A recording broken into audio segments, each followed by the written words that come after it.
Good morning! Ayan, nandito tayo langga sa ating itinanim na mga tanglad. Kumuha ako ng tanglad. Ito yung tanglad na parang kailan lang itinanim natin. Ayan, oh. Wow. Ang ganda ng pwesto nila kasi wala po silang katabi na matataas na mga gulay. Kaya talagang gumanda ang tubo ng ating mga tanglad. Kumuha na ako. Ayan ang kinuha natin, oh. Ang ating tanglad. Magluluto tayo ngayon, kaya kailangan lagyan natin ng tanglad para mabango. Yung ating tanglad dito, katabi niya ang ating labog. Ayan, labog natin. Oh. Tangkad na yung labog, parang nakailang harvest na tayo dito, di ba? Yung ating labog na yan. Ang ganda ng labog natin, ano? Taba rin, ano? Ayan, yung mga katabi ng labog natin dito, sili. Ayan, oh, may mga saluyot din. Doon sa dulo is mga kalamansi, yung langga at saka mga talong. Ayan, oh. Ayan, doon sa dulo ang ating tanglad, doon ko siya nailagay dahil ang tanglad kasi is gusto niya talaga maaraw. Pero kahit dito, oh, tingnan nyo, may bubong dyan. Dito sa ating pinagawa na kubo. Ang ating tanglad is naaarawan naman po dyan. Dyan sa pwesto na yan. Ayan, oh, may araw yan dyan. Yan dito, naaarawan din sila kahit may bubong. Ayan. O, diba? Dalawang dalawang paso. Nakailang harvest na rin po ako dyan. Doon kasi galing yan sa baba, yung bago nating tanim ng mga tanglad. Itinaas ko dito dahil hindi naman po sila nadidisturbo dyan, kaya ganyan kataba ang taba nila. Yan, may sili tayo dito. Ayan, oh, mataba yan. Ganda ng dahon nila, oh. Ayan. Ito nga, oh, binunot ko lang siya, oh. Ayan, oh. Hinatak ko lang yan. Aran, madami na rin yan. Ilalagay natin sa ating ulam na lulutuin ngayon.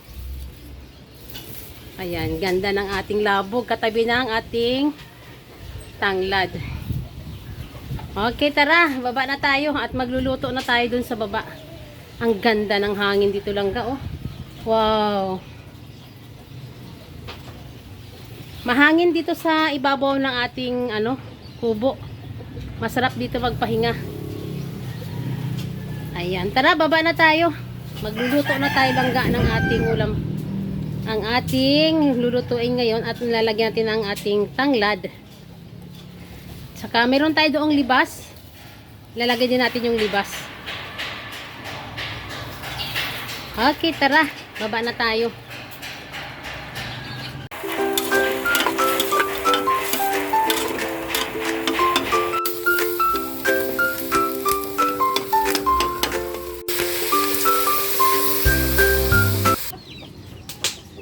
Okay, bumaba na tayo. Ayan, ito na po yung ating libas, oh.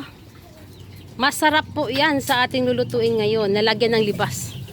Yan, sa mga ilongga dyan, sa nakakakilala sa libas, ayan, ang libas. Ihalo natin yan sa ating luto ngayon.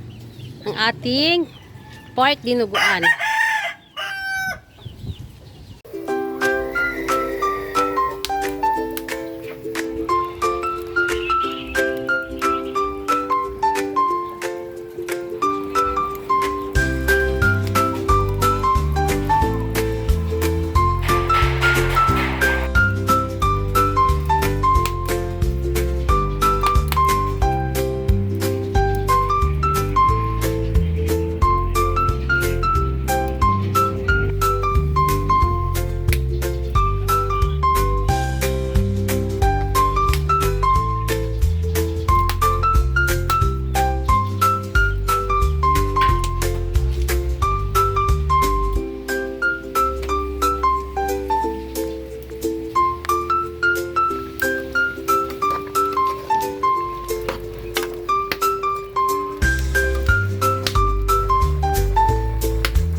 na po yung ating langka na may pork. Sarap nito langga, ang ating dinuguan. Ayan, lutong Inday yan, lutong Ilongga. Sa mga nakaluto ng ganito, ang ating langka na may libas. Ayan, masarap yan langga, yung may libas. Sa mga mahilig dyan sa libas, yung hindi pa nakakilala sa libas, masarap yan langga. Ayan, oh. Okay, ayan, luto na po yung ating ulam today. Ayan. Thank you sa inyong lahat sa walang sawang panunood sa aking mga vlog. Please subscribe my channel, Inday Names Rooftop Garden. Bye!